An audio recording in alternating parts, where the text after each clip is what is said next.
വയനാട് കടുവാഭീതിയിലാണ് എങ്കിൽ പാലക്കാട് വാളയാറിൽ കൃഷിയിടത്തിലിറങ്ങിയ കാട്ടാനയാണ് ശല്യമായത്. കർഷകനെ ആക്രമിച്ചു. വാദ്യാർചള്ള സ്വദേശി വിജയനാണ് ആനയുടെ ആക്രമണത്തിൽ പരിക്കേറ്റത്. പുലർച്ചെ കൃഷിയിടത്തിലെത്തിയ ആനയെ ഓടിക്കുന്നതിനിടെയായിരുന്നു സംഭവം. പരിക്കേറ്റ വിജയനെ തൃശൂരിലെ സ്വകാര്യ ആശുപത്രിയിൽ പ്രവേശിപ്പിച്ചു.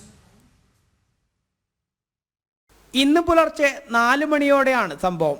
കൃഷിയിടത്തിൽ കാട്ടാന എത്തിയത് അറിഞ്ഞ് തുരത്താൻ ചെന്നതായിരുന്നു വാദ്യാർചള്ള സ്വദേശി രത്നവും മകൻ വിജയനും.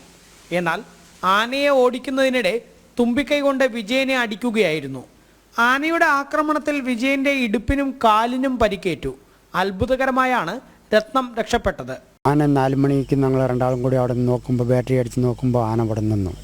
ഞങ്ങൾ രണ്ടാളും കൂടി വന്ന് മുടുക്കി വിട്ടിട്ട് തിരിച്ചു വന്നു. തിരിച്ച് ആന ഞങ്ങളെ മുടുക്കിയിട്ട് വന്നിട്ടാണ് മകൻ പോണത്.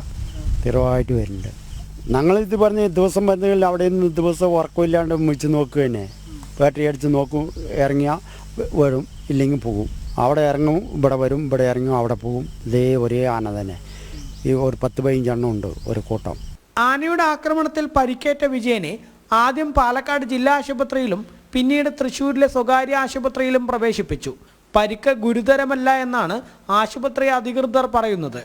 അതേസമയം പ്രദേശത്തെ ജനവാസ മേഖലയിൽ കാട്ടാന എത്തുന്നത് പതിവായിരിക്കുകയാണെന്ന് നാട്ടുകാർ ആരോപിച്ചു.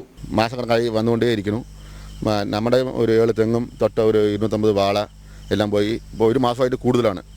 ഇവിടെ ചുള്ളിമുട വന്നുകൊണ്ടേയിരിക്കുകയാണ്. ഈ ശാലങ്ങളൊക്കെ പോയപ്പോൾ കുറച്ച് വീടുകളേ ഉള്ളൂ. ഇപ്പോൾ കുറച്ച് വീട് പറഞ്ഞാൽ കുറച്ച് വീടേ ഉള്ളൂ. നെൽകൃഷി കുറച്ചേ ഉള്ളൂ.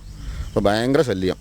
ഇന്നലെ വാദ്യാർചള്ളയ്ക്ക് സമീപം ചുള്ളിമടയിലും ജനവാസ മേഖലയിൽ കാട്ടാന ഇറങ്ങി വ്യാപകമായി കൃഷി നശിപ്പിച്ചിരുന്നു. ജനം, പാലക്കാട്.